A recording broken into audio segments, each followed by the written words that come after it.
Hmm, that's a good question. It started when I first immigrated from Greece to Vancouver. And so I must have been 13 years old. And the big outing to buy shoes was at Army and Navy. And so being immigrants, actually we went down to Army and Navy. It was like a big deal. It was a big thing. And from there, the gas town, that whole corner of the gas town and then Chinatown was where we would go shopping. And I'm not going to tell you exactly how many years ago that was, but I'll tell you it was a lot of years ago. It's probably about 40 years ago now.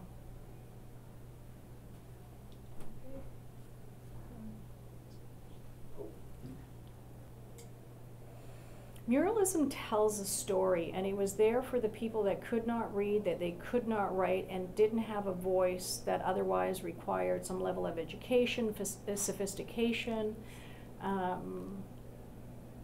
wealth, some type of strength and power. And so muralism was put together in order to be able to not only educate the individuals who didn't have a voice, but was a way of communicating with them in mural and in paintings to say, look, this is what's going on. It was a form of education, it was a form of communication, it was a form of empowerment. And it was also done in such a way that it was color, and it was a choice of whether you walked up to it to decide if you wanted to be part of that story or read that story.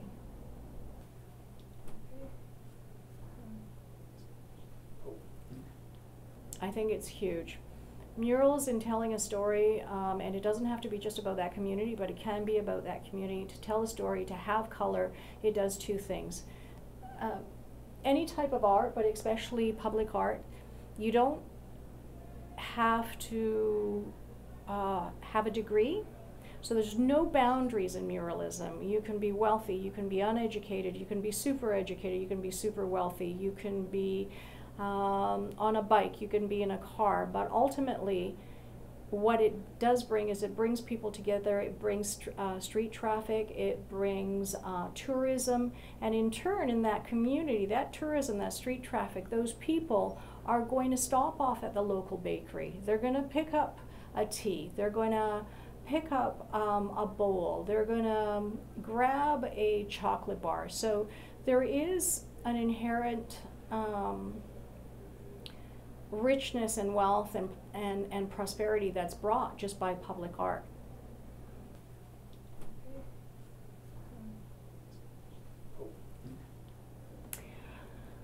I know that there is a great desire, and I know that we are definitely considered, and I see us as a world-class city in the area of the arts, and especially public art. I think that we lack.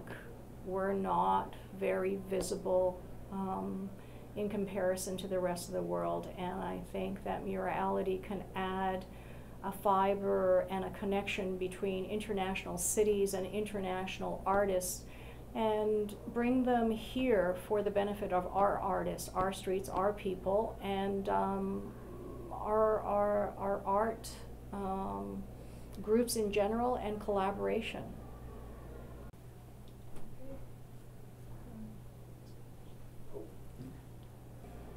When I went down, I mean, I've always loved muralism in general, and also the drama behind it. I've been known to say and criticized for saying that art without drama is not art.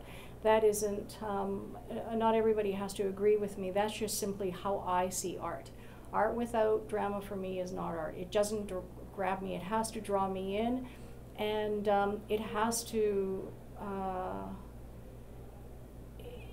shake me. And I think with a lot of murals that I've seen, and of course the three famous Mexican artists, one of them that we all know, Diego, but when I was in Mexico City, I saw a lot of the work by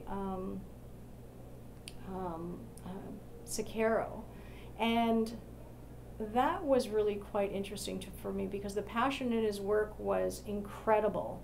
And I haven't, although I've seen lots of street art, the passion in the Mexican muralists are definitely moving. They are dramatic, and they are exactly what I said. Art without drama is not art, and I saw a lot of drama in the Mexican muralists.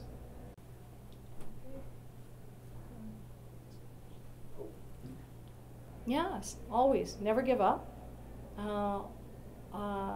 First and foremost, and send your work to murality.org. We'll give you a shot.